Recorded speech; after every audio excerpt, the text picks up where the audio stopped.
Yeah. And the AC building. You know, that car, actually, the original Heathen mobile, was Vern's car. Vern always has the coolest car. He does. You ready? Hello and welcome to Talk Heathen!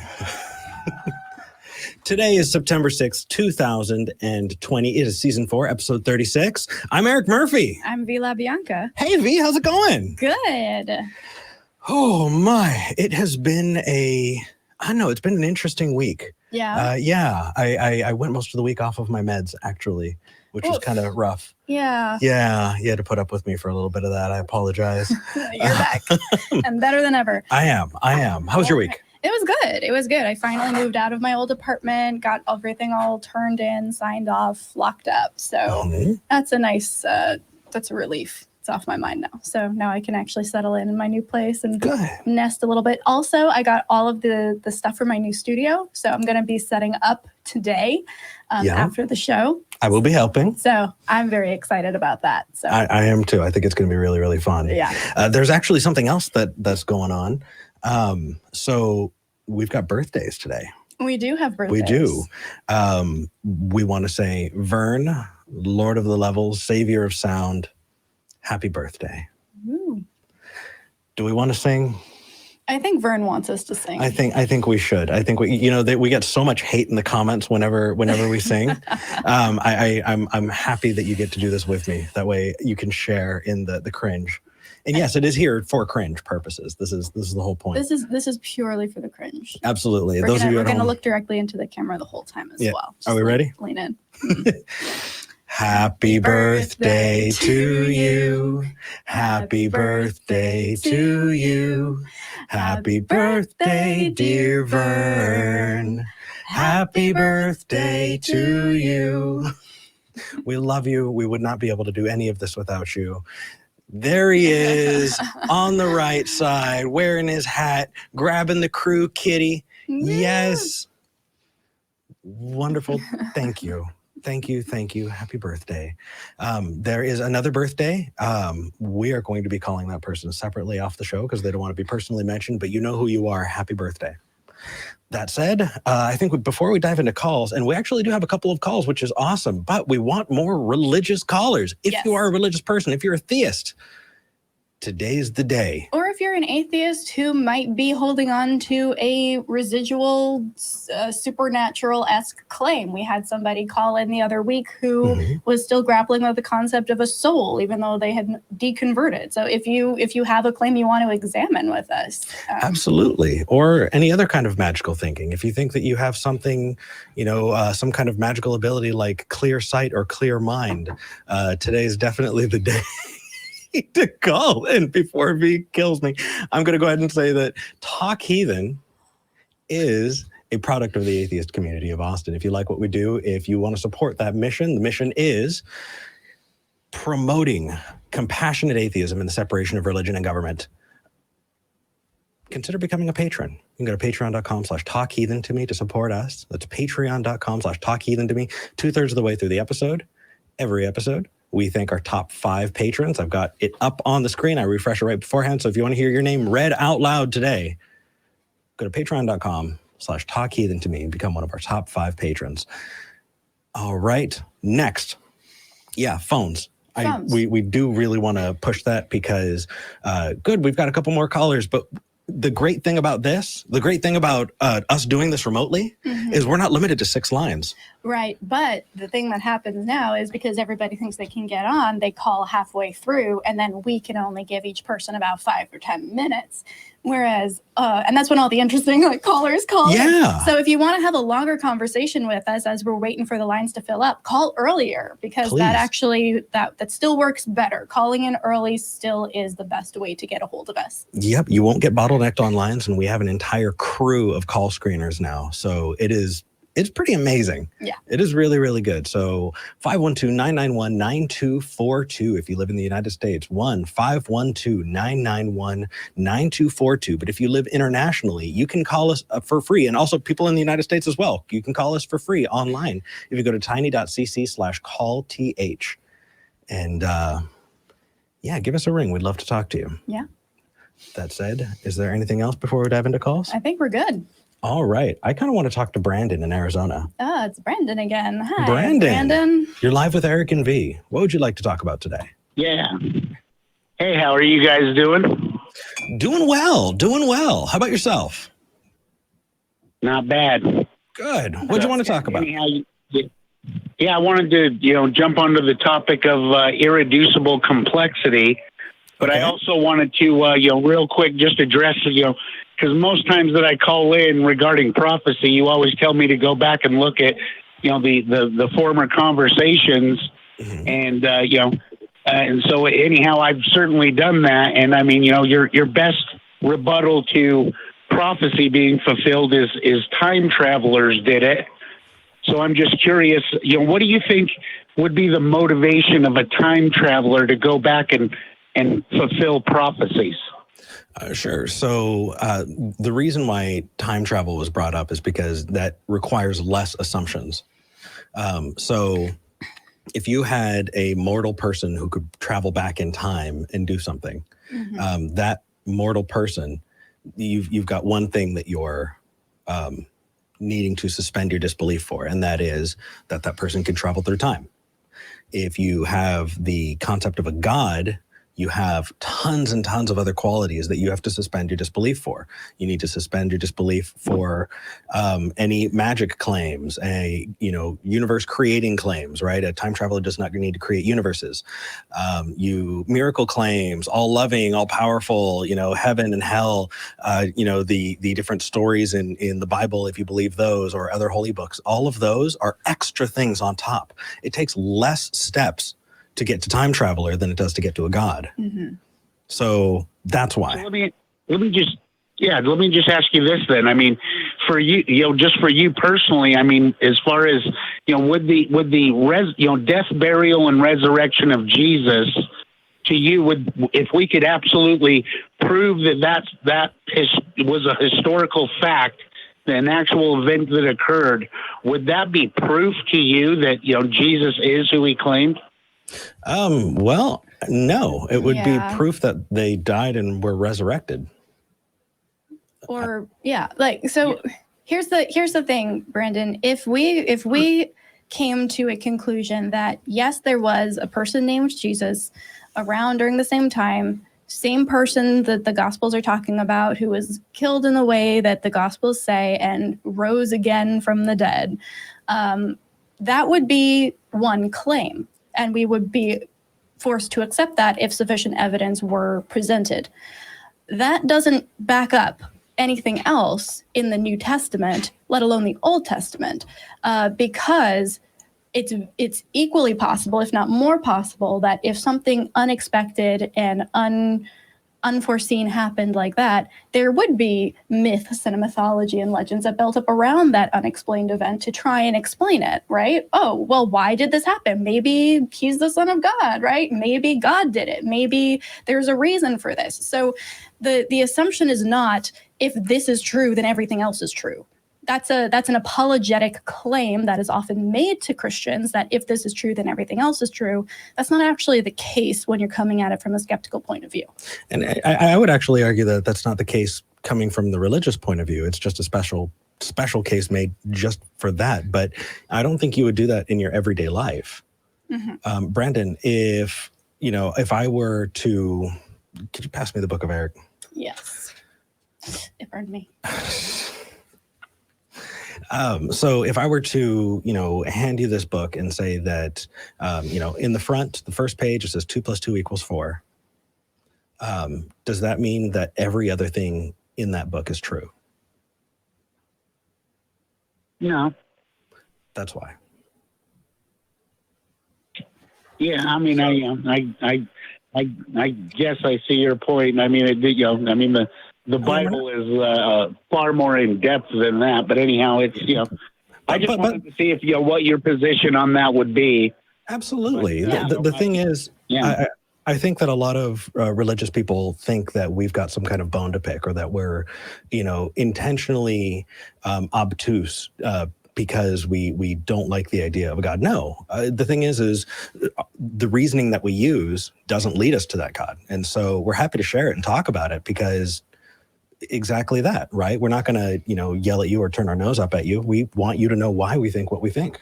Also, kudos to you for coming up with a question and saying, hey, I'm going to go to actual atheists and ask what their take on this would be. Because a lot of people on both sides just assume what the other person would say and use that as something to argue against. So good on you for calling in and actually asking. Yeah, but you wanted to talk about irreducible complexity. Yeah. Could you give us the argument? Sorry. No, that's okay. Could you give us the argument? That way everybody who's watching, if they haven't encountered this, can follow along with? Sure. I don't know if you're, familiar with irreducible complexity, just the idea that, what's his name? Michael Behe made the argument that, using a mousetrap as the example, that, if you don't have all of the working parts all at once, then the whole mechanism doesn't work. Mm-hmm. And that's where, my question is, what do you suppose would have evolved first when we're talking about, taking it all the way back to the single cell? What could have evolved first? Would it be the cell membrane or the DNA? Well, so first off, let's, I do want to talk about the cell membrane and the DNA, because I think that is where you want to go, and we're happy to go there. I just want to add to your explanation of irreducible complexity. If people want to look up the teleological argument for the existence of God, you're going to get this argument. Yeah. This has been bounced back and forth. I actually recently did a video talking about this for an hour and a half. Oh, yeah. You did with Dean Meadows, one of our frequent call-in shows. Yeah. He was actually here, and you guys went over this on your personal channel. Mm-hmm. Okay. Yeah. So when it comes to the teleological argument, there are a couple of assumptions that I think are at the base of this. So you're using biology, right? Cell membranes and DNA to be your example, right? Correct. Okay. Could we break this down just a little bit further? Because I think we can actually get this entire idea instead of just the example. And the reason that that's important is we've had callers like Otangelo call in about the teleological argument as well. And he uses other examples. But let's get to the core of this. And the core of it is, as you said, that there's this idea that things are irreducibly complex. And so there's no way we could have reached the complexity of our evolution without just jumping straight to where we are. With some of the examples that I've heard, saying that if you don't have all of the working parts, then the whole thing doesn't work. So I mean, the question is like with the human being, for example, what evolved first? Was it the blood? Was it the heart? Was it the brain? Was it the skin?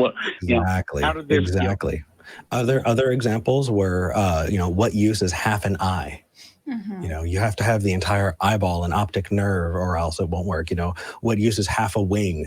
You can't fly with half a wing, and so how do you, evolutionarily get to that? Right? Correct. Yeah. Right. So they grow together. They change together over time. So I want you to imagine that single-celled organism, right? And imagine that it has a single light-sensitive spot on it. And all it can do is determine whether or not there's light activating that spot. Moving toward the source of the light will move it closer to food. Put a second spot on it. Now we have a little bit of directionality. Increase that and you start to have the resolution of an image. Add color to that and you can differentiate between things. Every step along the way, even look at the nautilus fish. It's a fish that has an eye with no lens. Mm-hmm. So water actually just goes right into the eyeball. Isn't that amazing and creepy? But there's use for it. Right. The use is if you have that shape, you can tell where the light is coming from, where things are coming from, and have a better directional sense of, your environment. And so we can do that for all of the things. Blood did not evolve independently from everything else. Your entire body was changing. And it's still changing. Some I believe certain jellyfish have vascular systems, but no blood. Yeah. So I think the concern here is the assumption that things have to work the way they currently work now, and the way they work now is the best way and the way that they were supposed to work. And yes, in order to get an eye, to be able to see in the way that we see now, we need this kind of eye. But this just happens to be the way we see using the kind of eye that humans evolved. There are other kinds of eyes. In fact, there are eyes that are better than human eyes, and each eye has adapted for its environment. Our eyes do the best job for us, considering what we need to worry about, which is, determining, where food is, interacting with other people who look like us, determining what the shape of a face is, and like all of these things. Yes, we evolved to be able to do that with our eye, but that doesn't mean that this is the end goal of the eye. This is just how our eyes happen to work. And there are other eyes that are less complex, other eyes that are more complex, who don't function the way our eyes do, but still function for the purposes of what that animal needs. Sure. So, but I mean, you would agree that modern advancements in science have discovered that, I mean, just even a single cell is far more complex than we ever imagined from the time of Darwin. Brandon. So, I mean, that's why I'm saying, if we go, just to the single cell organism, Brandon. and I mean, sorry, Brandon. Go ahead. No, I'm disappointed. It sounds like you waited your turn to talk because you didn't respond to what we said, and what we said clued in a lot of what your response is. So it sounds to me, at least, like either you're disregarding what we said to repeat back what we told you, or I don't know, but that does not read to me as listening, Brandon. No, I mean, I was listening, but I mean, we went, from the single cell organism to the eye, and that's where I'm trying to keep the subject as simple as possible, because, I mean, that's where, that's why my original question is what do you think evolved first? Would it have been the cell membrane or the DNA? Because the DNA can't survive without a cell membrane, and the cell membrane can't construct itself without the DNA. Gotcha. I think that is a red herring. Because I don't think that's the thing that's keeping you from understanding and believing evolution. If we could sufficiently answer that question, would you accept evolution, Brandon? What was that? Sorry? If we could sufficiently answer that particular question for you, would you then accept evolution as being true? I mean, it would, I don't know that it would completely make me accept evolution, but I mean, it would, it would compel me to further investigation. Cool. I think the best place for investigation there is a biology class. If you want to talk about, DNA and all of that, we can give you our lay understanding of it, but that is an example of a huge process that we are giving examples of. And so it really does feel like you're stuck on one thing, but the greater point that we're talking about, right? The irreducibly complex part of it. I don't think that DNA is irreducibly complex. I don't think cell membranes are irreducibly complex. Why? Because you can actually have the parts of a cell in protomembranes, right? You can have, what is it? Lipids, fats, be a place where things can gather and stay grouped. You can have RNA without DNA, mm-hmm. And you can also have, and I'm probably going to have to do a correction because I know that I'm getting to the limits of my understanding here. But small changes, small benefits are better than no benefit. And over time, those do add up. And also, I do want to make it clear that nobody is saying there was a single cell that evolved at a single point in time. This is a product of thousands, if not millions or billions of these possible lives.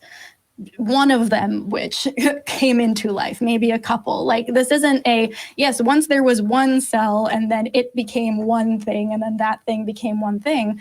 It is the result of a large enough body of potential life that coincidentally all of the things came into the right. Well, it's not as I'm butchering this, I realize, and this is why you should go to a biology class and speak with actual scientists if you want the answer to this particular question. I'm a big fan of Dr. James Tour. I'm not sure if you're familiar with them or not, but anyways, I can look them up. Actually, we've gotten to a place where I think we've moved from evolution into abiogenesis. Yeah, that's a good point as well. Your example that you're asking about sounds like abiogenesis and not about evolution at all.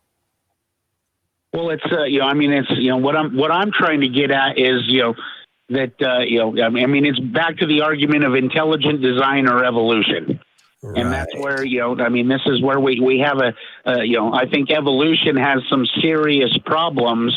Even Dr. David Berlinski, Brandon, a mathematician. have a really, really, really big habit of doing that. Just tell me what the problems are. Mm-hmm. The thing is we want to get to other calls, but when you do that, it just, what is your problem with evolution? For me, to me, it's mathematically impossible. There's no way. That's not. Got it. That is an argument from incredulity. Well, even Dr. David Berlinski, who is even Dr. David Berlinski, if he's making the point you're making, is making a argument from personal incredulity. Here's how that works. Are you ready? I don't understand X, therefore Y. So, Brandon, I don't understand exactly how a car engine runs. Therefore, I'm a great cook. Yeah, well, I hear those things are entirely unrelated. Yeah. Right. So let's take a look at the evolution claim, right? I don't understand. It seems mathematically unlikely, or I don't understand X, therefore God did it. That's not how you actually show your point. You need evidence in your corner, and evidence is not picking holes in other things. It's actually supporting your claim. Example, are you ready? We can talk about, do you believe in microevolution versus macro? I think that's a BS distinction, but just so that we can get through this conversation, do you understand evolution as a concept? Yes. Okay, perfect. Does any of those pieces, right? Tell me one thing about microevolution that you think is true.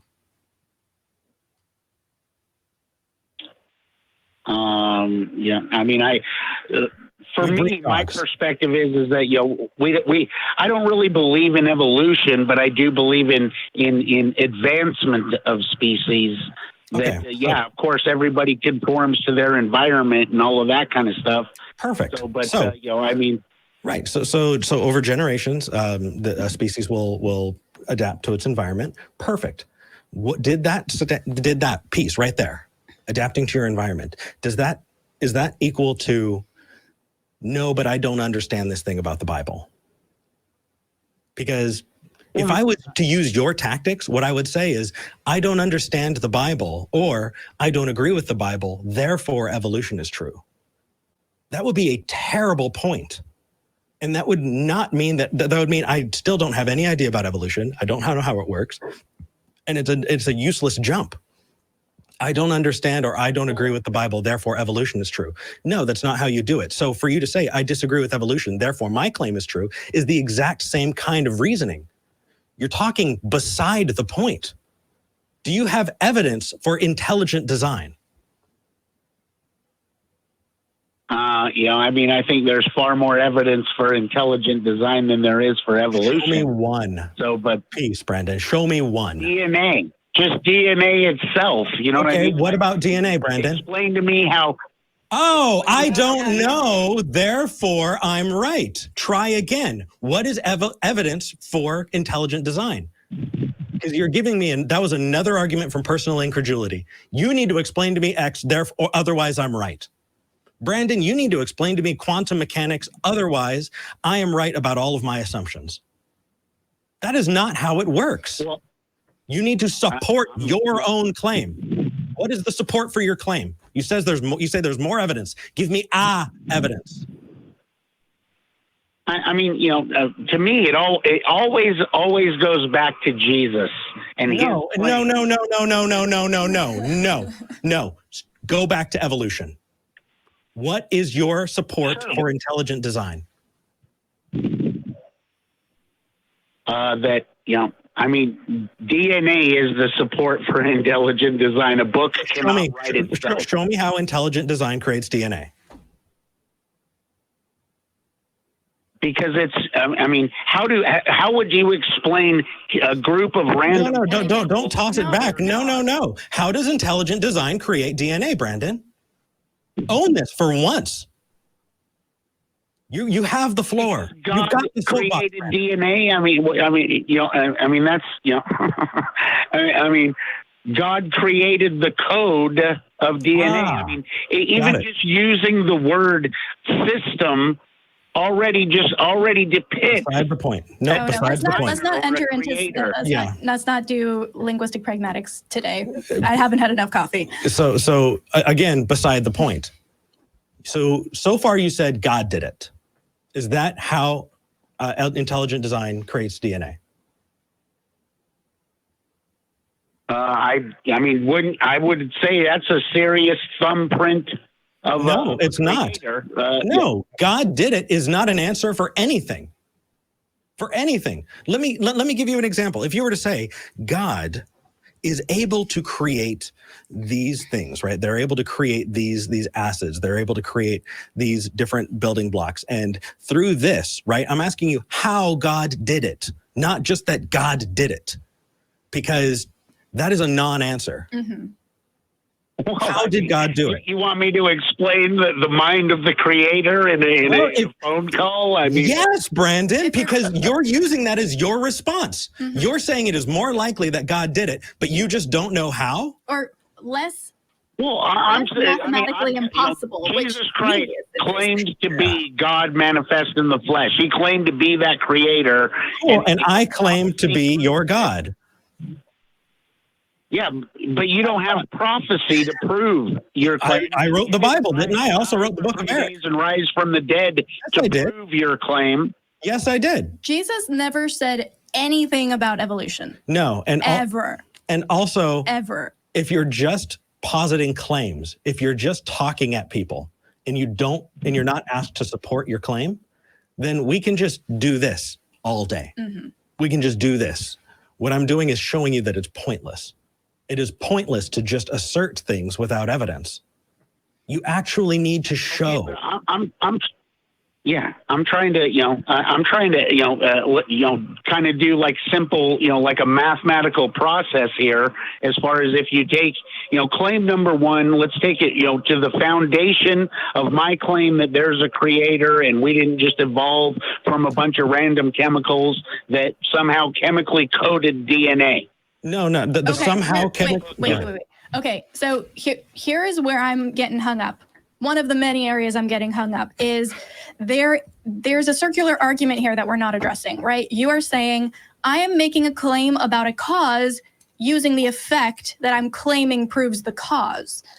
You can't say God exists, therefore DNA, and DNA, therefore God. That's circular. So if you want us to agree that God is a viable option for DNA, you have to prove that independently of whether or not DNA exists. You have to prove that that's an option first and then use that as an example of DNA. But you can't go in a circle like that. Or you can work backwards. You can work the other way too. Yeah. So you can study DNA, and you said that there's a thumbprint for God. And so if you were to trace that and actually find the mechanism by which your God created DNA, how that is involved, then we could get to prove the God. Because I think that's what you're trying to do. Right. But you can't say ultimately, yes, I'm trying to, I would love, I do care about you people. That's why, I would love to be the guy that leads you to Jesus Christ, to the real Jesus of the Bible. I'm sure you would. And the funny thing is, Brandon, I got to tell you, I'm watching the comments, the live chat, and people are saying, why is Eric so mad? Brandon, I think you understand me. This is fun. I like this a lot. This is something that I could chew on all day long, and I have got no problem with you. I'm not angry at you. It's just I am excited about the subject matter. Well, see, this is why my initial call to you is why I start at Jesus. To me, he is the foundation because the claims that he made, he claimed to be the Son of God. That would also imply that there is indeed a creator. You know what I'm saying? If he's the Son of God, then that would imply God exists. It's the same thing that I harp on every time someone says that. Jesus never claimed to be God. John claimed that Jesus was God in one of the Gospels. That's it. So yes, I understand that you accept John as an eyewitness, but like historically and contextually within the text and people who have analyzed it, that's not what happened. But sorry, that's a pet peeve of mine. Continue, Brandon. I'm sorry. Yeah. Real quick, though, I mean, this is why Old Testament prophecy tells you that all of this is going to happen, that God is going to become a man and lay down his life to fulfill the law as payment for our sins. Where in the Old Testament does it say that? Okay, hold on. Before we do that, can we agree that we've completely moved away from your claim? Because it sounds like we asked you to support your claim, and then you changed the subject. Sure. Your claim. Yes, we've moved away from my initial claim of irreducible complexity. Can we agree that the conversation changed when we asked you to support your claim? Well, I mean, but you're asking me to, describe the mind of God in a phone call. I don't know I don't know the exact way that he created DNA. Using DNA is a really poor evidence, isn't it? Right. If you don't understand it enough to explain it, then why is it a linchpin of your belief system? That seems like you're just parroting something someone else has told you. If you can't explain it to us, then how are you explaining it to yourself? I mean, I understand, what DNA is and how it works. You know what I mean? I'm not a biologist or a organic chemist like James Tour is.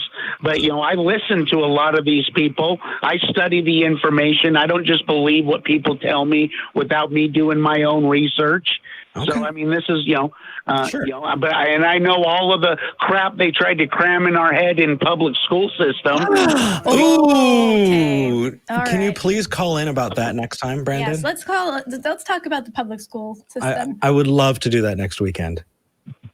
Well, just real quick though, wouldn't you agree though that, I mean, in the public school systems, the textbooks are saying that it rained on, torrential rains rained on the rocks for millions of years, and then somehow in this soup of chemicals, they somehow magically came to life.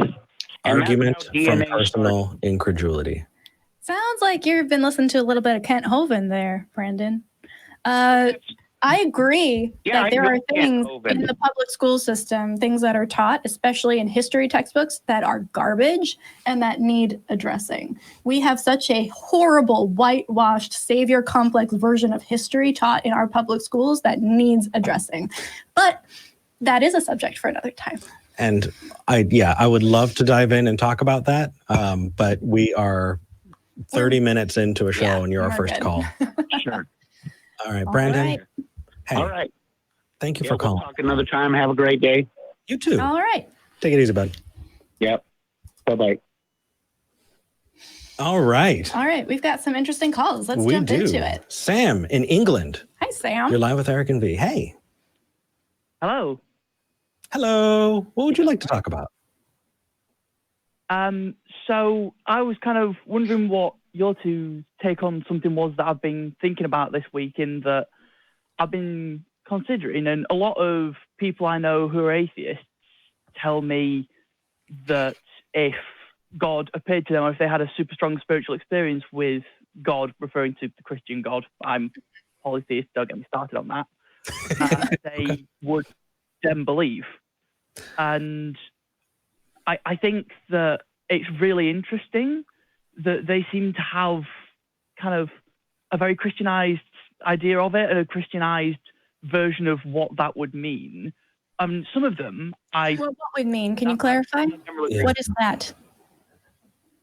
So when I say a Christianized idea of it, they have this very specific idea of there is one God and he must have these attributes, and therefore if you can prove these attributes, you must know it, the whole omnipotence, omniscience. Yeah. Okay. I think that's rather silly as well. That would not be my take. But. Yeah, but I think that us arbitrating Facebook and Twitter arguments with people that aren't here isn't as productive. Is there something that you'd like to ask us or talk to us about? Or with us? Sorry, that was I'm sorry. Sometimes I ramble. I am getting to a That was point. good clarification. What is the crux of this question for us? That was what I was just about to say. I was wondering kind of what you guys thought would be a sensible criterion for that, because some people might just mean that they need some proof of it. And do you think there is a sensible proof of a God, or do you think? Got it. So you're saying, if we're going to take the position that a God can prove that they exist by some kind of, manifestation in our world, what would that manifestation look like in order to prove to us that it was a God? Yeah, or do you think that's even possible in the first place? Right. I would say no, just because for me, I have been convinced that I've experienced God multiple times in different ways, both as a Christian and as somebody who was like involved in Wicca for a while, which ended after a bit. And then like I was in a pantheistic state where I was like, the universe is God and I'm experiencing the universe, therefore I'm experiencing God.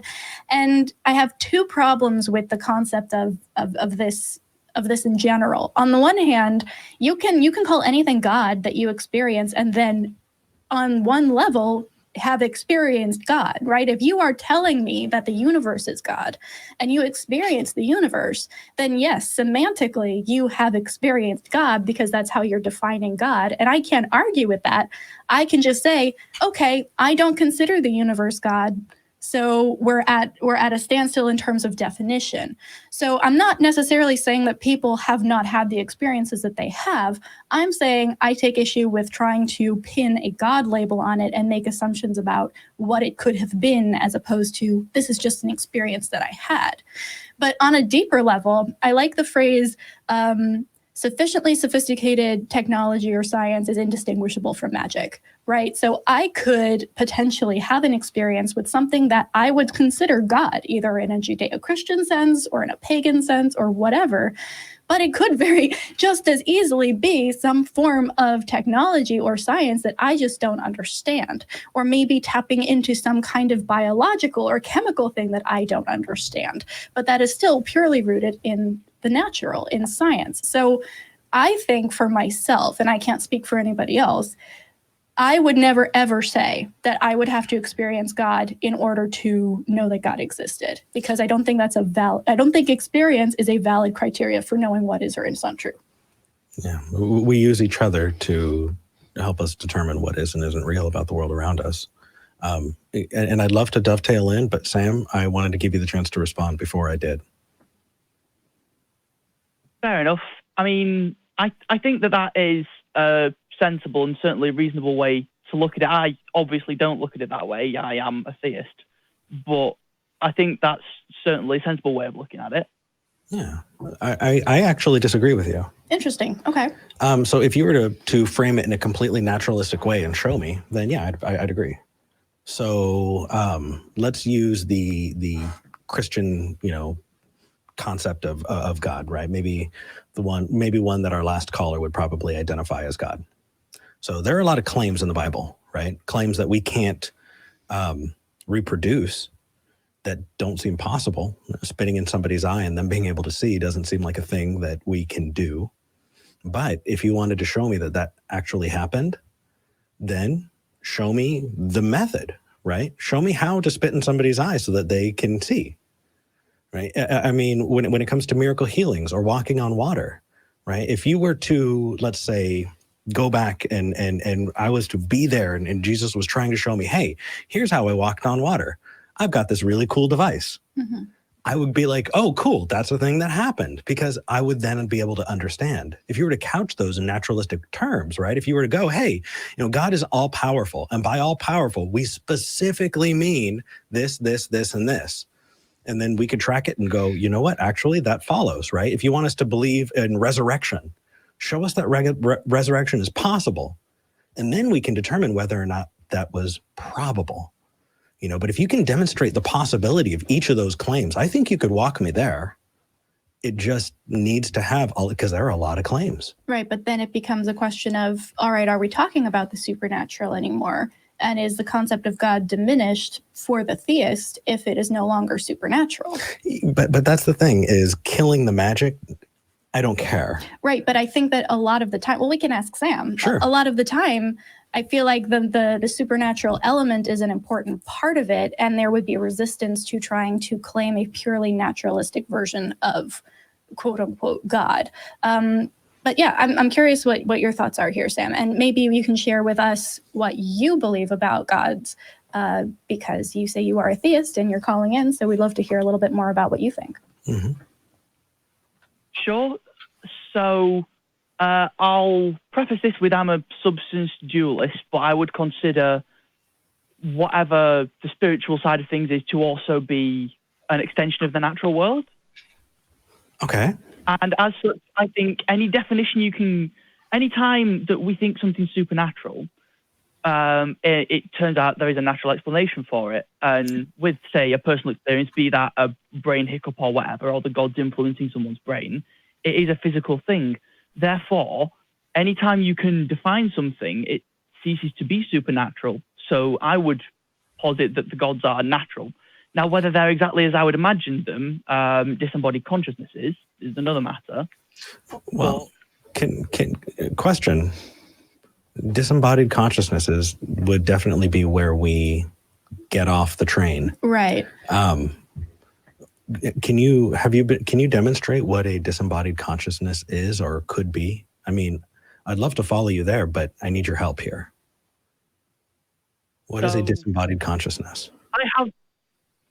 Within the structure of my belief, I have some things that I kind of posit provisionally that I think disembodied consciousness seems to be a fairly common thing that people get to. And in terms of how I would then imagine that, I don't think that I mentioned being a substance dualist, but I don't necessarily think that the other side of the dualism, the spirit side, I don't think things are necessarily having a physical body. I don't think they occupy space. So then what's the point? That seems like a useless belief that's unfalsifiable. If there's no impact that this spirit or soul or whatever you want to call it, this disembodied consciousness has, then why have that at all? So you guys would automatically distrust a personal experience. I have had, however, personal experiences that I would then go to. Right. Well, clarification there, just so you're aware, I would not distrust the fact that you had an experience or the fact that you interpreted it in a certain way. Like whenever someone comes to me and says, I've had this experience, I accept automatically that they have that experience, because otherwise that would be a weird, like, no, you're lying to me. Like, why would they lie about that? Yes, you've had the experience. Yes, I agree with you that there was an experience that happened for the sake of the conversation. And I also accept what you think about the experience. Like, both of those things are not in dispute. What is in dispute is when people try and use their personal experience to make an ontological claim about something not directly connected to that experience. And that's where we generally start having these conversations. And just for people following, that ontological claim is not it doesn't have to do with what you think. It doesn't have to do with what you think could be or should be, but what is. Right. If you say, I experienced something, which is subjective, therefore something is, which is objective and outside of yourself, that would be making an ontological claim based on a personal experience, which is where we have the differentiation. Yeah. Does that make sense? Yeah, I can follow that. And I think I might have misspoken slightly in what I was just saying, because in terms of a sociological perspective, you presume someone isn't lying. Mm-hmm. So I would assume you'd accept I had it. You would just beg to differ on the cause. Right. Yeah, I agree. I think we call that charitable listening. There we go. We want to go into these conversations charitably and assume that the person that we're talking to is an honest interlocutor, right? And treat them as such. Okay, so I will take one of my personal experiences, for example, that I had with Hermes. I'm a Hellenic Greek polytheist, and what he was wearing in his physical appearance was totally different to all the media I'd ever been exposed to. But I go and look, and it pretty much identically matches descriptions in things like the Iliad and the Homeric hymns and stuff, which is a bit of coupled with that being an extremely strong experience. Mm-hmm. I'm saying, okay, well, since it matches historical experiences, I'm going to associate this with the name Hermes. So there are certain things that are potentially attached to that. But yeah, I think you're giving us why it's internally consistent given your worldview. Yeah. That's actually not convincing. Right, because somebody can give me an internally consistent worldview that still doesn't match with reality, right? Somebody can say, I believe that I'm a brain in a vat and that you're all just projections of my mind. They could be internally consistent in the way that they present that. That doesn't make what they're saying true. So I understand, and I'll actually grant you charitably, like we said, that you are entirely internally consistent with your worldview, with how that seems to match up and all of that. How did you determine that that is actually shown in reality? Like how can, it's enough that you convinced yourself, sure, but we want you to convince us. Okay, see, now there's where we might bump into problems because I don't think you should be convinced by my personal experience. Well, then... Why are you convinced by your personal experience if somebody else wouldn't be? I mean, I know that inherently within personal experience is the personal, right? You experienced it, therefore it means something more to you than it does to us. But in general, personal experience, I would hold even my own personal experiences, and I have, as highly suspect if I couldn't then convey it in a way that would convince others. Sam? Looks like we may have lost Sam. No. It looks like there is a connection, but no, they just dropped. Oh, that's a bummer. Yeah, but it looks like we were able to pop that line into the queue. So hopefully if Sam comes back, we can talk to them again. And again, like I can't speak for Eric, of course. I love this kind of conversation. I love talking about gods other than the Judeo-Christian one, even though that God gets particularly large amounts of airtime. So if you believe in other gods, like, call in. Love to hear it. Absolutely. We've got a lot of international callers today. I'm really happy about that. We have a caller from Malaysia. Oh, fun. Yeah, let's talk to Andrew. Andrew in Malaysia, you're live with Eric and V. What would you like to talk about? Hello, yeah. I want to talk about the standard of evidence, because I'm sure you will agree that there isn't an objective standard of evidence, right? Yeah, we want an objective standard of evidence. Yeah, but there really isn't, right? No matter where. And I do believe that extraordinary claims require extraordinary evidence, but why? Since there isn't the existence of an objective standard of evidence, how do we go about saying that this is extraordinary? You can say that, okay, it is disconnected with reality, but to what extent is it disconnected, and exactly what is the standard of evidence that is required? And the next question would be, what's the standard of evidence that is required for you guys to believe in God? Exactly what is it? Sure, absolutely. So I can answer the second part, mostly because I've lost track a bit of the first. If you want to give us the first part of that again, I'd be happy to listen, but I can answer the second if you prefer. Yeah, you can answer the second one first. Okay. So I like that this seems to be the theme of today. Yeah. Right? What would it take for you to believe in a God? Which is the theme of the show. So Yeah. we're good. On point. I like, particularly because it seems like a lot of our shows are us asking other people, what do we believe and why? Mm-hmm. And I've actually seen, people who were disgruntled or upset after calling it a Talk Heathen saying, well, we're having to defend and explain our worldview. They're not doing it about themselves. So Andrew, people like you and the other callers today are asking us to put our money where our mouth is and talk about standards of evidence. So I like that. That said, let's dive into it. What standards of evidence do we have? I think I answered a lot of that in the prior calls. And that is that if it is real, I would like you to show it, right? I think that if you could show naturalistically, hey, resurrecting from the dead is possible. Okay, how does it work? Oh, here's the method of resurrection. Okay, once I understand and we can show and, test and go, okay, resurrection is possible like this, then I can look at the Bible, story of resurrection and go, okay, resurrection actually is a possibility here. Now, how probable is it that is what happened? Right. But if you can't get to the first part, then how can we possibly do the second? And I think that's true for all magic and miracle claims, all of the extraordinary claims that are made in the Bible. When people are talking about them needing extraordinary evidence, at least for me, that's what that means. You need to show me the method of those things happening, right? I like, do you believe that God created the universe, Andrew? Yeah, I do believe that. Cool. If you were to show me how universes are created, and we were to go, okay, let's create a couple of universes and see what's different. Let's test a couple of things. Okay, now what matches up with our universe? Well, this. Okay, so now we know that it's possible. Is it probable? Okay, well, let's take a look and see if, there's evidence in that direction. I think that's a reasonable ask. We can't possibly know whether who created the universe, to be completely honest. Well, here's the thing, is I don't think you would make that claim if you could actually prove it. Like,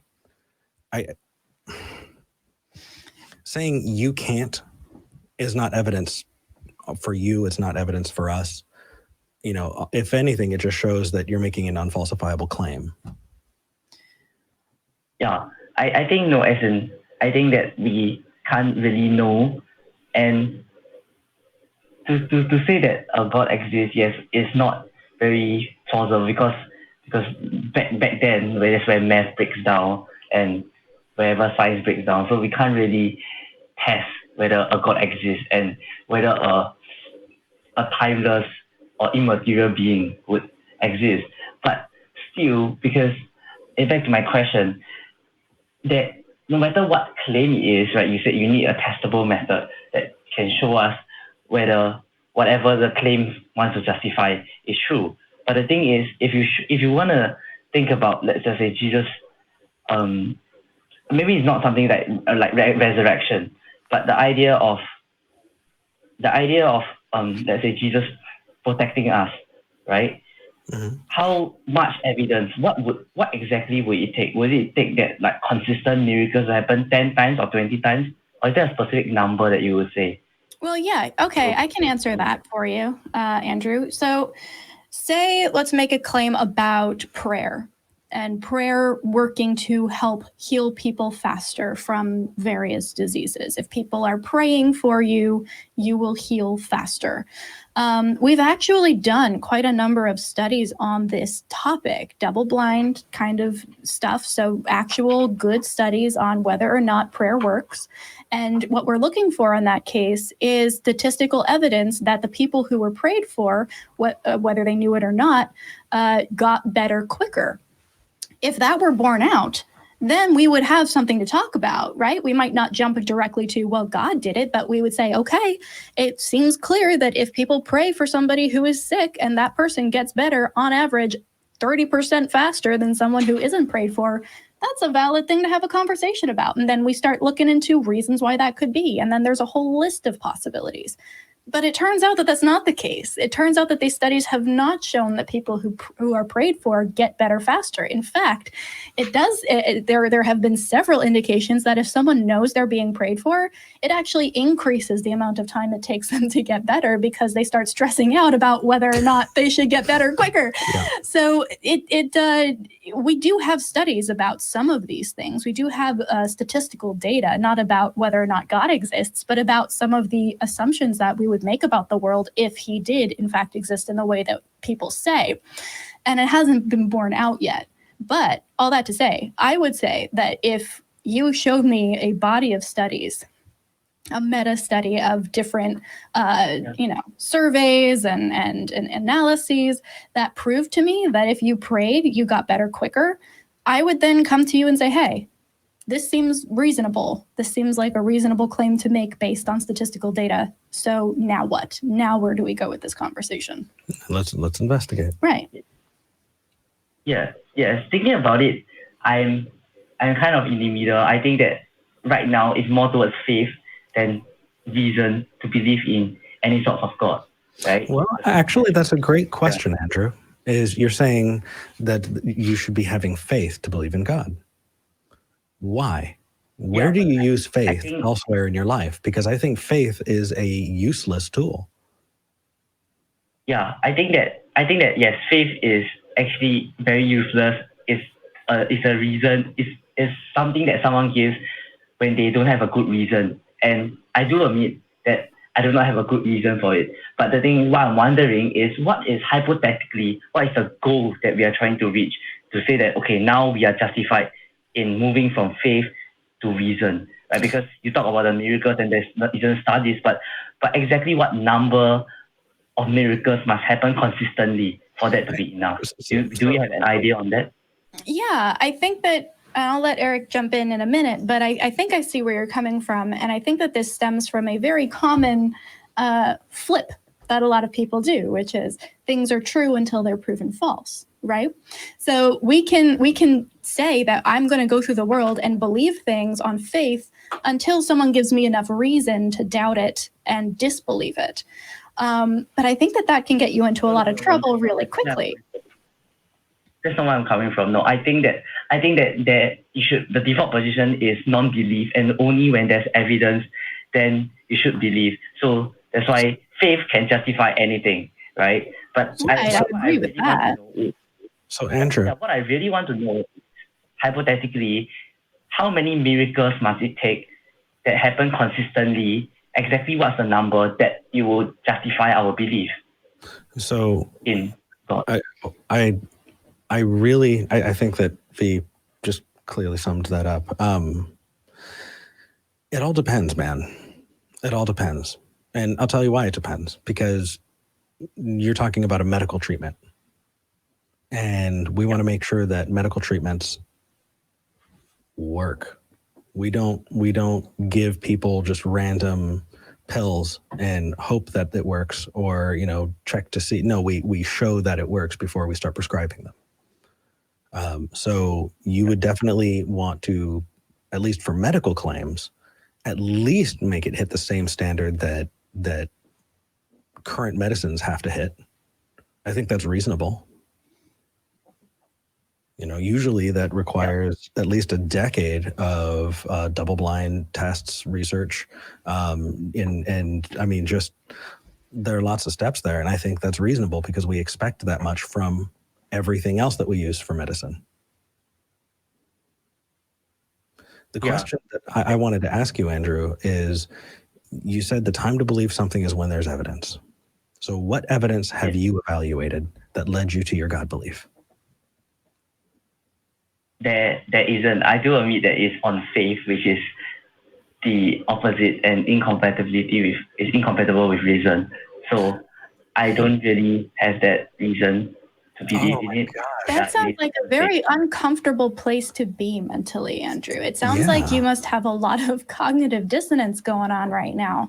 If you and cheers to you, by the way, for being honest about it, because most people aren't. Yeah, I mean, I think you've kind of stumped me a little bit, because usually we have to get people to the point where they acknowledge that they aren't using reason to come to their beliefs.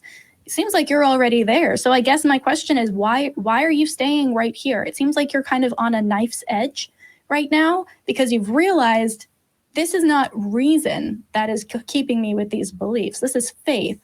So why not let go of that belief if you can see that there are no reasonable steps to get there? What's holding you there? Because, like I said, okay, let's just say hypothetically, I don't know, someone really resurrected, and then on the body it says it etches with the name Jesus. Would you guys believe in it? Because talking about there's no objective standard of evidence, so I don't really know what's the goal for us to really believe in something. If you talk about God, like what is it that will let us finally say, okay, here we go, this is the supernatural? Okay, so you're looking. But it's all yeah. And I think that we touched on this with the prayer studies, but also I think that we do need to to clarify, we live in a society that, because of rampant colonization and dominionism, has a very particular view of God and what constitutes the supernatural. And if a supernatural thing happens, then it can only be this God. But part of deconverting and part of broadening the possibilities in your own mind is realizing that if there were miracles that happened on a regular basis, that everybody agreed were happening, that would only ever prove that miracles happen. That doesn't prove necessarily that a specific God is responsible for them. So your example of maybe saying the name of Jesus over a dead person, or maybe somebody who is quote unquote possessed, and then they get better. They got better. That might prove that Jesus did something or that God did something, but that might also prove that that person just needed to hear a voice in that moment, and then they did, and it was fine. Or maybe the intonation of that particular word and the way it's structured pierced some kind of space-time barrier, and with its resonant to frequencies, like did stuff. Like there are a whole bunch of different there are a whole different. Your reaction weirded me out just now. My point here is that there are a whole host of different reasons that something miraculous might happen. And so even acknowledging that miracles happen on a regular basis is not enough for me to prove any particular God. Now, if you're going to ask what would prove a particular God, that would be less about miracles or prayer working and more about some kind of, I don't even know what would prove a particular God to me. I think you'd need to find a claim that is very unique to that specific deity. Right. If for example, let's use Sam as an example. If things only ever worked when you prayed to Hermes or interacted with Hermes in some way. But if you prayed to Allah, if you prayed to... Like if no one else had mystical experiences except for people who were Hellenistic, Grecian pagans, then maybe we would have something to start moving us in a direction. But the very fact that people of all faiths, people of no faith, have experiences that could be considered quote unquote mystical all the time doesn't lend us any direction. Does that make sense? Yeah, but so if miracles happen consistently, you would believe in the supernatural realm, and you just believe that there's something out there that is watching over us? Is it that miracles exist, or something that we can never ever? Not really. I think that if you're specifically talking about miracle claims, I think people would just walk away being like, "Hey, the secret is true." Right, which is again, like as I said with a previous caller, sufficiently advanced science is indistinguishable from magic. So it could very easily be that we are engaging in a completely naturalistic process that has some kind of naturalistic benefit that we just aren't aware of yet. It's the reason I say people can continue to pray after they deconvert, as long as they're not praying to a god. If it's more of a meditative thing, there's proof that meditation helps. It's not a supernatural thing. It's a purely natural phenomenon. But yeah, I think that we could agree that weird shit happens, but I think that's as far as we would be able to go without actually ruling out any possible scientific explanation, which is impossible to do right now because we are constantly learning more and more about science. Yeah, that's true, because I mean, back at that time when we didn't know about sleep paralysis, we would think that it is exactly demon that was possessing us, that were paralyzing us. But after that, whatever that we perceive as a supernatural just was all along in the natural realm. So that's why I am just confused as to what precisely is it, then we can confirm the existence of a supernatural realm. That's the thing. I don't really know, because we will always something supernatural that occurs. Hopefully what we answered will help. Yeah, something that is supernatural that occurs will be most likely by inductive reasoning. We are waiting for that natural explanation. But I'm just wondering, what precise evidence do we need? Then we will say that the supernatural exists. What is that? What do we need? Just show it. Start down. Yeah. I don't think that it's a light that you flip on and flip off. I think that everything that we understand and believe about the world has a degree to it. So to what degree do I believe X, right? And I make sure that that is corresponding to the amount of evidence that I have. So, I believe that if I drop something, it'll fall to the ground. Am I 100% certain? I've got to go with 99.999999999. But so no absolute. Yeah. So if you were to start showing those supernatural things regularly, and we were able to start predicting them and start being able to, discover its process, then over time, my confidence level in that claim will start to go up. Yeah. Okay. So when you say that, when you show those supernatural things that occur, but what is supernatural? Like, but supernatural is just not natural, but it's not. Andrew. Supernatural is not natural, but it's not a definition in itself. Hey. This is what I'm confused. While that would be a fantastic call, we're starting to get far afield of the reason why you called in. You're welcome to call back in again, but we want to make sure that we have time for other callers as well. Yeah. For what it's worth, I think you're asking all the right kinds of questions, right? You're asking some good stuff. And I'd be curious to hear what your thoughts are after a couple of weeks of maybe puzzling through this and coming back maybe with a good definition of what supernatural is. Yeah. And then we can talk about that. Sound good? Yeah. Okay. Right. Yeah. Thank you. Bye-bye. Thank you. I think I should thank the patrons while we still have the opportunity. I think so. I'm hitting refresh right now. And our top 5 patrons are Jay Friedman, Kamal McCoon, Ribau, the great North American Dingaloo, Ward Knippling. They messaged me and told me how to pronounce it. I am so sorry. I've been mispronouncing it this entire time. I feel like a heel. Thank you so much for your patronage. If you like what we do and you want to support us, consider going to patreon.com/talkheathen to me. That's patreon.com/talkheathen to me. The money does not go to us. It goes to the atheist community of Austin, the organization that is putting this on. So definitely consider doing that. And thank you so much for those people who are. Ready to dive into the next call? Yes, let's do it. We've got some interesting people here. Yeah, definitely. I kind of want to talk to Michael in California. We've got a lot of theists, and I'm really excited about it. Yay. Thank you so much, theist callers. Michael in California, you're live with Eric and V. What would you like to talk about? Hey, good afternoon. It's a pleasure to speak to both of you. Well, I just wanted to talk about whether we can be more than agnostic atheists or agnostic theists, and then talk a little bit about what type of, and I don't want to get into the specifics of it, but maybe like whether it's logical to assume a Bayesian probability for the existence of God based on cumulative evidence. So I can narrow it down if you want, but I'll let you guys lead the discussion. Oops. I think my first question for you, Michael, would be a little bit of a clarification. You ask if we can be more than agnostic atheists. What does the more mean in this case? Like as in strong atheism, positive atheism? I'm going to lay out this premise, and you can accept it or deny it.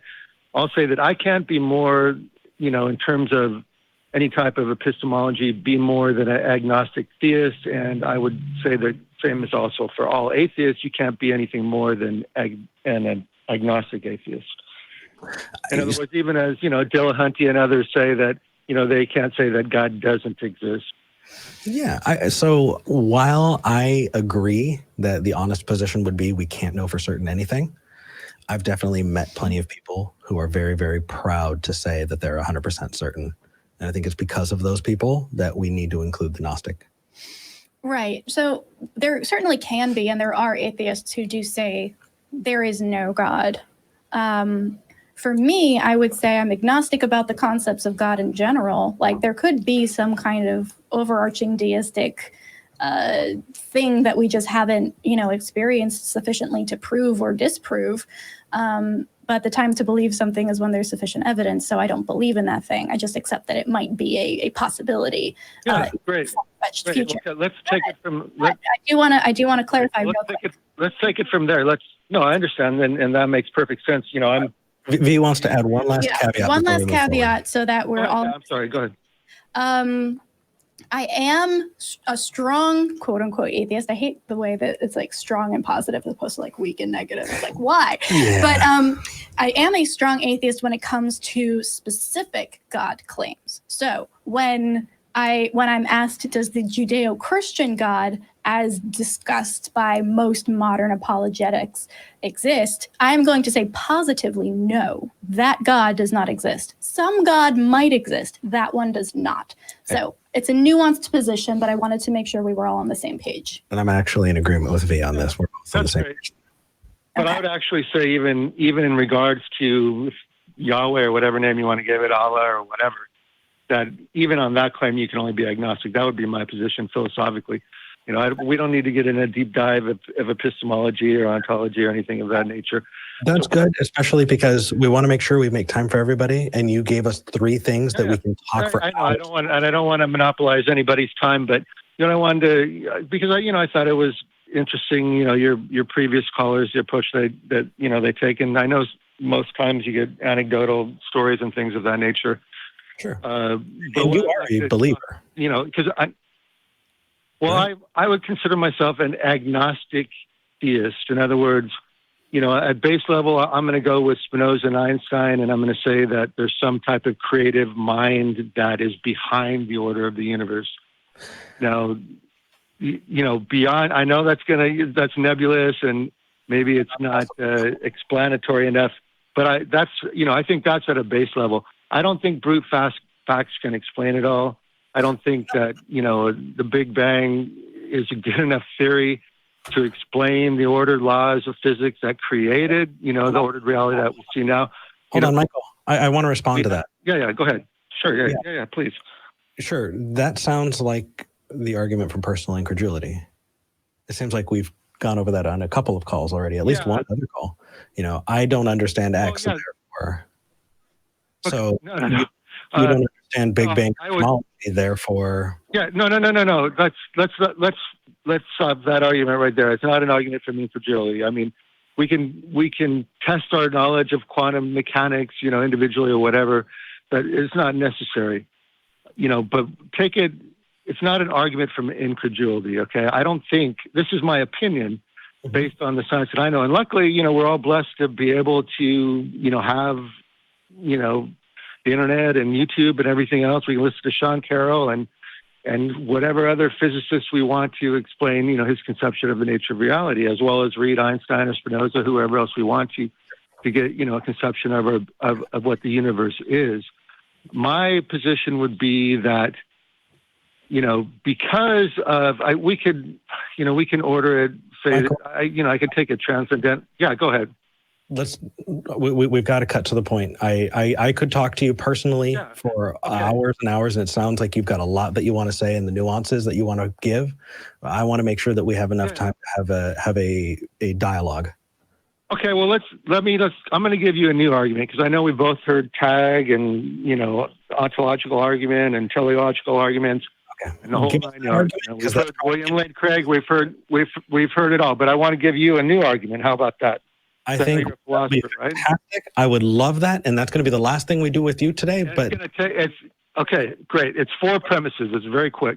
Cool, go for it. It has to do with the nature of consciousness. Okay, and so premise 1: subjective experience is relevant to the explanation of human behavior, or it is not.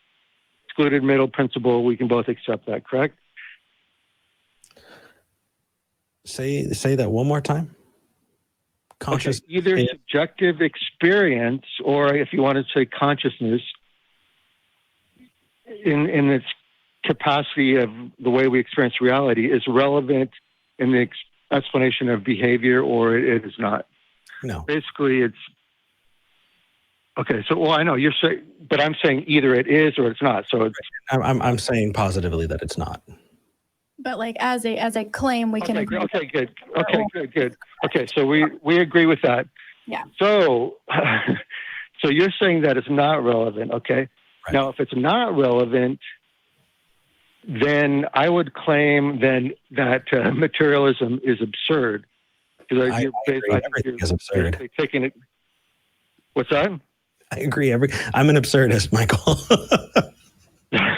Hey, I love the comedy of the absurd. I think that's the funniest thing to laugh about anything. I can clarify. I can clarify. Basically, it's similar. It's similar to Plantinga's argument, against evolutionary. Understood. I can button this up really quick, and that is that. Sure. So my understanding of consciousness is that consciousness is an emergent property of having a brain. An emergent property, yeah, I know. And so when you're studying an emergent property, you can see it to degrees, right? We can argue about whether or not you are conscious when you're sleeping. I know, but you're missing the argument. The argument is if it is just an emergent property based on physics, based on matter and motion and neural activity, if that premise is true, then materialism is really actually absurd because we don't have a basis for logic. And I know that it kind of goes down the realm of, in your mind, might seem somewhat. No. So I think, Michael, that we get down to the problem of hard solid. No, not hard solipsism. Sorry, we're getting to. Yeah. Oh, what is it now? Hard consciousness. Yeah, which we don't have an answer to, but. That would be my argument against materialism. And if materialism crumbles, and I believe, evolution is a possibility whether it's guided or not. But I think you still need an explanation for the laws of physics and chemistry. So Michael, matter and energy to begin with. Yeah. Got it. We're both operating with a set of assumptions. Throw that out there. I understand. We're both operating on a set of assumptions. One of those assumptions is that the laws of logic hold. We're both operating with that. And I'm granting that to you in order to have this conversation, and you're granting that to me in order to have this conversation. Moving from there, we can behave in a logical manner. Exactly. So yes, it sucks that we can't, prove the laws of logic because we would need the laws of logic to prove it. But that doesn't mean that we throw the baby out with the bathwater. It just means that we understand and accept that we have a core set of assumptions that we are allowing each other to have in order to move forward in talking about the world. No, I that's a given to even have the discussion. I agree with that. Agreed. But if we break it down into, a philosophical analysis of, I think the philosophical analysis would be fantastic, just not on this platform. But you know what? Message the show, mail@talkheathen.com, because I personally would love to continue this conversation. And if we can find ways to have it in a manner that is, very useful and engaging for an audience that's watching, then we can move it back to Talk Heathen. But I think that some of this needs to be fleshed out a little bit more before it's, consumable. Well, granted, I mean, we're probably talking about some things that maybe, but, I'll be honest with you. I'll put this on a personal level really quickly. The reason why I've dived, in the last couple of years, I dove into this whole metaphysical realm of consciousness and everything else because, I lost my 20-year-old son. And because of that, I appreciate that, but it really made me question, what is the nature of consciousness? Can it, survive the body, things of that nature? And what is, the ultimate ontology of everything? And the bottom line is we both have access to the top minds in the world, through some crazy invention, thanks to Tesla and those who followed him. We have the internet. And we can listen to the top physicists, speculate on these things. And I recommend all your listeners to listen to, if they haven't discovered it, Lawrence Kuhn's program, Closer to Truth, is really good as far as exploring, these very questions: existence of God, consciousness, cosmology, everything. And I think we probably have a similar knowledge base, and I guess I'll just wrap this up back around to my original position that even though maybe you're both hard atheists, I don't think you have epistemological justification for that, Yeah, I think we both defined ourselves as not that. V very clearly had stated already that it just depends on how you're defining God. And moving from there, though, I think that consciousness as a concept is a fantastic conversation. I'm so sorry to hear about your loss. And I don't Here's the thing, Michael. Yeah. As a human, want to embrace you and be understanding that, because that loss sounds impossible to understand and get through. I am not going to pretend to understand the pain that you're going through. And I appreciate that, Harris. I don't want to take advantage of your pain. Mm-hmm. And because of that, I don't. You sound like a compassionate person. I'm here to discuss ideas because I want the truth too. Truth is reality. Reality is truth. I just wanted to be somehow, Michael. I just wanted to be clear. Let me ask one final question. Hold on. I don't want to put this on that. Hold on. Much of a personal level. One final question. Yep. Do you think it's possible that consciousness? Yeah. Go ahead. I just wanted to button up and say I appreciate that you're keeping it that way. You share something very personal about yourself, and I would be remiss not to respond. Now, go ahead with your question. Last one. Last thought, because to me, these are the two kind of like fundamental questions I can't get around as far as like get to the point where I could say that God doesn't exist. One, as I said before, just where did the laws of physics come from? The nature of quantum mechanics and everything else. Okay, I know argument for incredulity, but that's just saying. But that I'm not saying that. I'm just saying where did they come from? Okay, was it just a brute fact from eternity? And then two. No, you said one question, Michael. I want you to call back. Yeah. So hold on to the second one because that is a good enough cliffhanger for people listen in. Okay, man. Well, I just say maybe consciousness came before it all. Come on, man. Take care, buddy. Okay.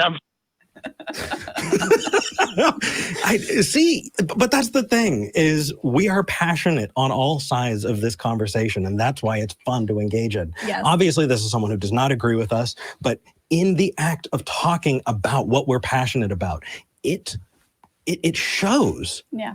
And I love it so much. I adore those. Which one would you prefer? Let's talk with Kathy. Kathy's been on for a while. Yeah, and I like talking to Kathy. Hey, Kathy. You're live with Eric and V. Hi, Eric. Can you hear me okay? Yeah. Yes. I have you on speaker. Do you want me to just... Preferably off speaker. Yeah, just so we don't pick up anything in the background. Yeah, go and stuff. I'm in my bedroom and nobody's in the bedroom with me. So how are you today?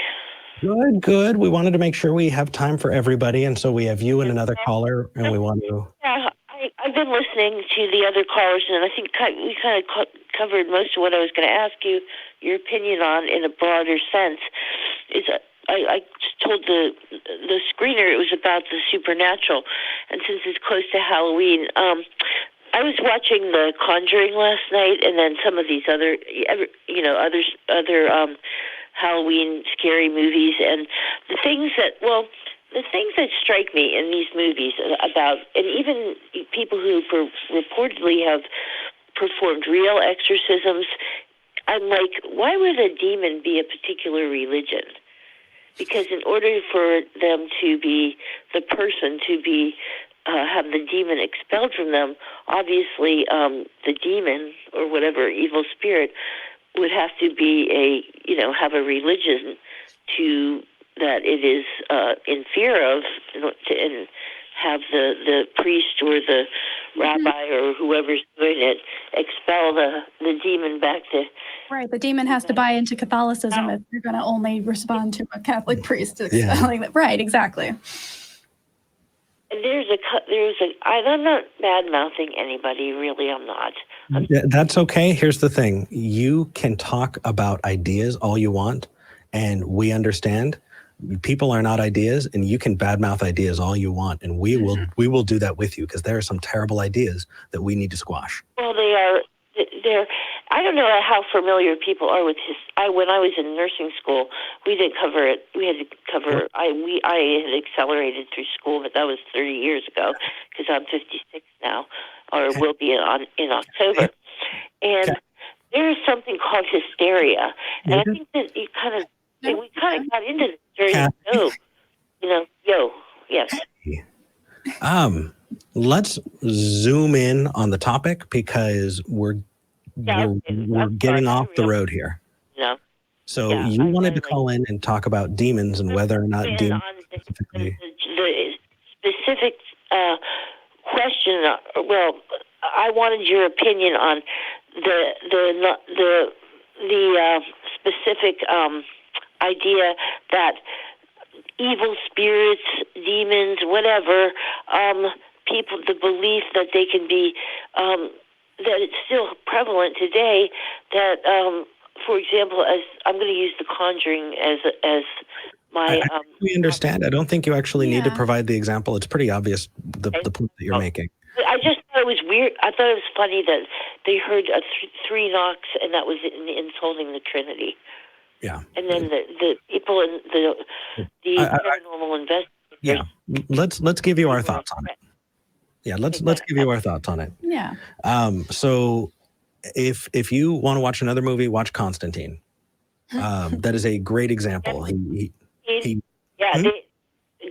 politicized Christianity, correct? So what you have is an exorcist who is thumbing through holy symbols to find the one that works. And I think that properly puts it in its place. And that is, you're talking about someone's specific mythology. And that's fine. If you want to talk about the source of claims, I think a lot of people's claims about demons spawn from a misunderstanding and misdiagnosis of mental health issues before we understood what they were. Yeah. And that is the long and short of it for me. What do you think, V? I think that there are layers to this as well, Kathy. The reason that, like, if you go into any, there are multiple religions that evolved independently from each other, where certain numbers are considered to be meaningful for some reason, right? There are in like ancient Celtic mythology, there is the symbol that intersects, and it's three leaves on a thing, and there are symbolic things that we as societies agree on, whether because there's some inherent psychological reason for it, or we've cross-pollinated different ideas and then taken them and run. So yes, of course there are going to be similarities, especially like I said with the previous call, in a society that has been forced into a specific religion, right? We all are going to understand the cultural context of demon possession, because that is the dominant narrative that has been put upon us and that we've absorbed. So of course there are going to be agreed upon consequences, and even in real life, somebody who might feel like they might have been possessed and then a priest came and exorcised the demon, for them it might just be, this is a comforting thing. I was in distress and somebody from a religion that I am a part of came to me and told me that things were going to be all right and did whatever ritual they needed to do to make me feel better.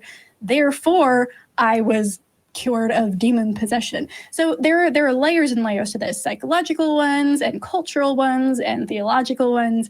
But all in all, all of those together are sufficient for me to not accept it as a supernatural claim. Hope that helps, Kathy. I like it, like you, V. Okay. V, I hope you understand. No, yes, we need to move on, unfortunately. Yeah. I think you gave a great response. I just I want to work with Kathy on being succinct. Mm-hmm. That said, I want to move on to Jason in Pennsylvania. All right, last caller, Jason. You're live with Eric and V. Oh, maybe. Possibly. Come on, if the button works. There we go, Jason. There we go. Hi, thank you. I'm an agnostic, and I lean heavily towards creation because evolution to me doesn't really make sense. I don't really see the the species that would be. I'm sorry. No, well, first off, I just wanted to really quickly. You do realize evolution is not in any way it's not fighting with creation. So the creation myth is fighting with abiogenesis. So we could talk about abiogenesis, but I'm sorry? Yeah, I've never heard that. I've never heard that term abiogenesis before. Ooh, I would be happy to tell you. Or do you want to tell them? So the difference between, and this is actually, thank you for clarifying that, because we wouldn't want to talk past or around anybody without, sharing the same terminology. So abiogenesis is the discussion of how life began on this planet, or in general? How does life come from non-life? That is that conversation. And a lot of the time that is equivocated with evolution, but it's a separate thing. So there are people who study abiogenesis specifically who are not evolutionary biology scientists. Evolution is a process of changing of allele frequencies over time. So it is the concept that a species will change and adapt to their environment and have enough genetic differences passed on to their children to the point where they can no longer breed with their previous ancestors, and then they become a new species. So the concept of changing over time, actually a lot of theists believe that evolution is actually accurate because it doesn't touch on where life began. It just touches on the very provable and observable process of species changing into different species over time. Yeah. So if you want to talk about the distinction between creationism and that God created life in the beginning versus abiogenesis, where life kind of just came into existence through naturalistic processes, we can have that conversation. But evolution versus creationism is actually a misrepresentation. Yeah.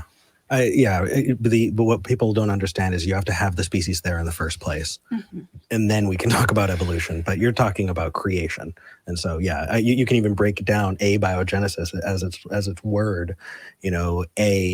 Bio being life, genesis, the creation, right? It's even borrowing from the Bible in that word, right? And so you have the unique biological beginnings of life.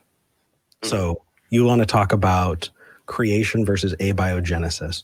What about it? Well, my question is, why isn't there something that's in between, like monkeys or humans, whatever our last, species was? And I guess maybe she said it's because we can no longer breed with them. Well, so again, that has nothing to do with abiogenesis. Well, okay, we may have misrepresented in this case. So you are actually you're not worried necessarily in this call about where life came from. You actually believe that God created individual species wholly in their own species separately from other groups, right? Yeah. And then you're debating whether or not we actually evolved from different species. Yeah, it does seem more reasonable to me to believe that God created us in our individual species. I understood that that's what it seems like to you. I just want to hammer home, because I think that you will wow a lot of atheists if you make this distinction, and that is that you're not arguing creation. No, you're arguing how speciation happens, or whether or not speciation happens at all, because creation would be about the popping into existence of life, and that evolution does not come into it, right? You're talking about non-transitional species, means that you're arguing about evolution. That is not creation. So yeah, you're wondering whether or not speciation happens, correct? You guys kind of lost me, because I think I'm arguing that God created everything, and there was no evolution. That's what I was calling about. Okay, so you just said two things: God created everything, and there was no evolution. So let's break that down. There's the claim: God created everything, and what's the opposite? Not God created everything. So that would be a discussion that we would need to have directly for us to be talking to each other, not past each other. And the other one is evolution didn't happen, right? And so the inverse of that would be evolution happened. And so we can talk about that directly, or else we're talking past each other. Does that make sense? Mm-hmm. Well, yeah, I don't want to talk past you. I don't want to talk past you either. So let's focus on your question about transitional species and not bring the God claim into it yet. So let's just talk about, let's pretend all options are on the table. Okay. And let's look at, are there transitional species, and what does that look like? And is that a reasonable claim to make? And then based on our discussion there, we can or cannot move into, well, what are other options to explain this? Does that sound like a plan to you, Jason? Sure. Okay, because I think that's going to weed out some of the semantics that's going on. So there are transitional species between what we are now and the species that originated this particular line of similar species. So the question that you're asking, I understand where you're coming from. It's kind of like asking, well, where is the transitional species between my grandmother and me? Like, where is the person, like, where is the person between my genetic, ancestor and me? There's no one that is like half your grandmother and half you, right? There's your mom, but she is her own thing, and she continues to exist even after you exist. You have not turned from your grandmother into you. In the same way, we have a common ancestor, but then the family tree kind of separates. So there's no half monkey, half chimpanzee, half human, because we're just different branches of that family tree that starts with a common ancestor. But we can, and we do have species that come along the line of that tree. So we have tracked our species from what we are now back to our evolutionary ancestor. But that doesn't mean that right now we should expect to see people who are half chimpanzee and half human. Well, I guess I could agree with that, but it doesn't seem like the fossil record is very good. It seems like I should be able to go to a museum somewhere and see some good fossil records. You can. I've never been able to do that. Really, where are they at? COVID, but I highly suggest you look at where you can find really good, because there are some amazing. I think it was the National History Museum. Possibly. That has an incredible record on that. That said, I think you probably, if you were listening to the earlier calls, not having anything about, not understanding or not having sufficient evidence to warrant your belief in evolution does not back up your claim that God did it or that it's not a thing. You need evidence of your own to put forward. Do you have evidence for your claim? No. Do you think you should?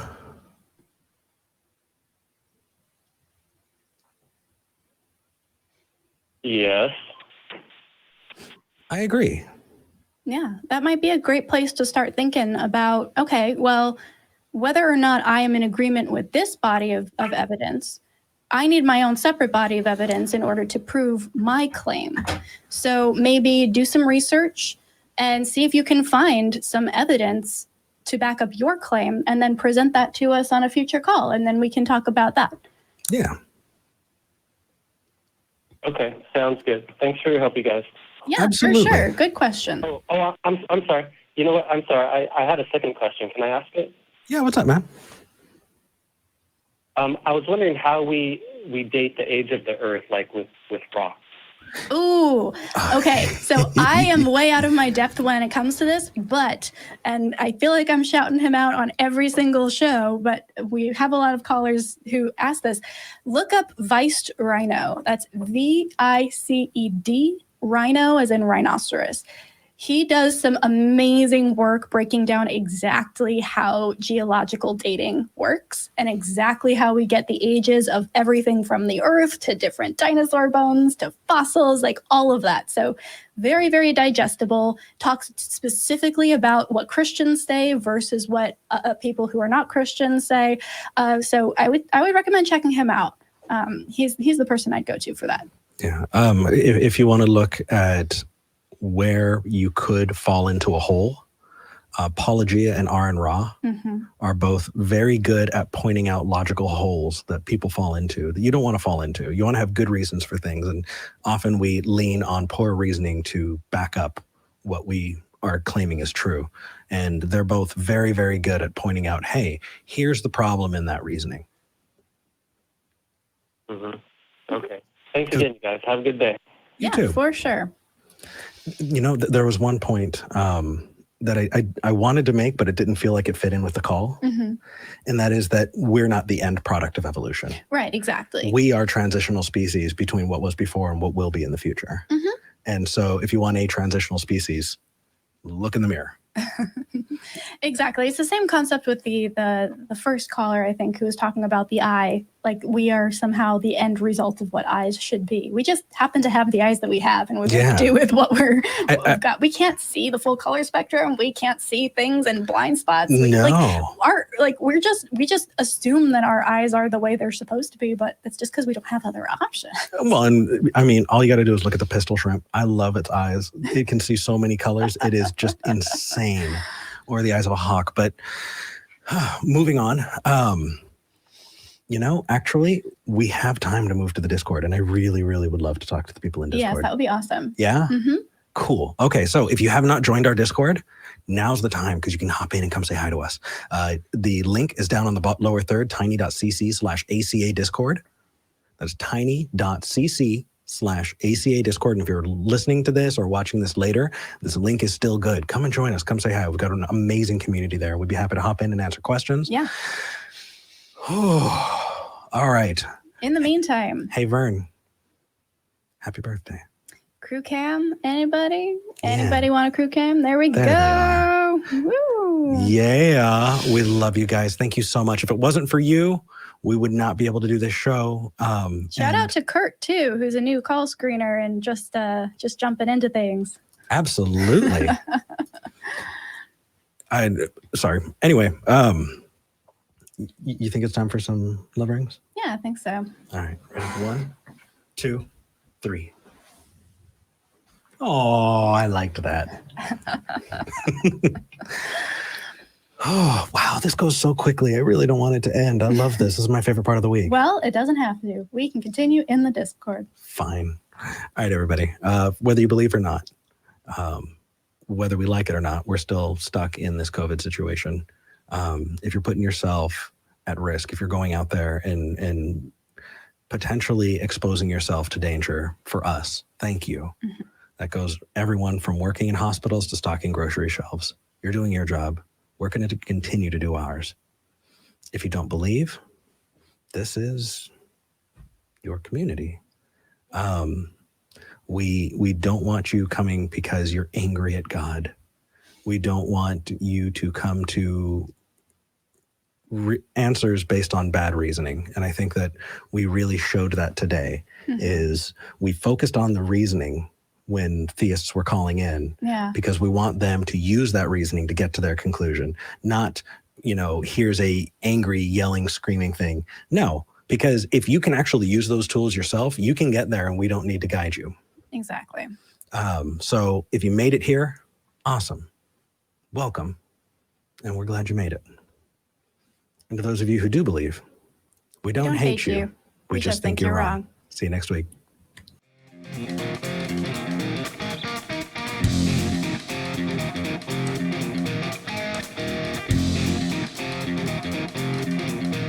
We are sorry, but the show has ended. Goodbye.